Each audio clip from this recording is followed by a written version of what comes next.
সুযোগ নেই। এখানে উপস্থিত বিভিন্ন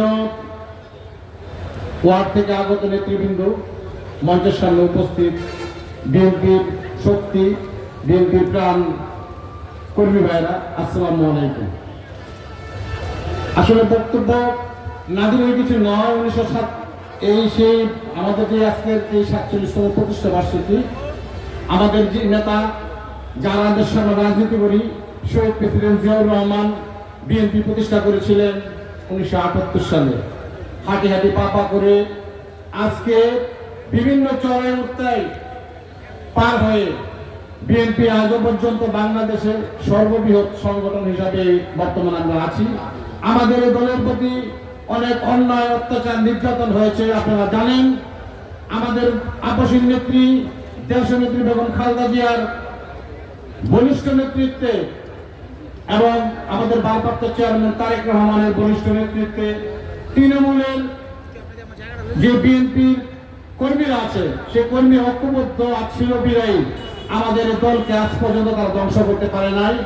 একটি ষড়যন্ত্রকারী মহল, যারা বিএনপিকে, বাংলাদেশ জাতীয়তাবাদী দলকে ধ্বংস করার জন্য পূর্ব থেকেই বিভিন্নভাবে ষড়যন্ত্রে লিপ্ত। আমরা সেই ষড়যন্ত্রের জবাব দেব ইনশাআল্লাহ। 26 সালের ফেব্রুয়ারিতে যে নির্বাচন, সেই নির্বাচনের মাধ্যমে আমরা সেই ষড়যন্ত্রের জবাব দিতে চাই। আমরা চাই যাতে অবিলম্বেই বাংলাদেশে একটি নির্বাচন হয়, কারণ বাংলাদেশে যতবার সুষ্ঠু নির্বাচন হয়েছে, বাংলাদেশ জাতীয়তাবাদী দল জনগণের ম্যান্ডেট নিয়ে ক্ষমতায় এসেছে। কিন্তু ষড়যন্ত্রকারী যারা ছিল, যারা আছে, তারা আজও সে ষড়যন্ত্রে লিপ্ত। সংগ্রামী সাথী বন্ধুগণ, আজকের এই দিনে একটি প্রত্যাশা রাখতে চাই, আগামী দিনে বাংলাদেশে যে নির্বাচন হবে, সেই নির্বাচনে বাংলাদেশ জাতীয়তাবাদী দল থেকে সজ্জন ব্যক্তি, সুশীল এবং সমাজের কাছে গ্রহণযোগ্য যে ব্যক্তি, তাদেরকে দল নমিনেশন দেবে।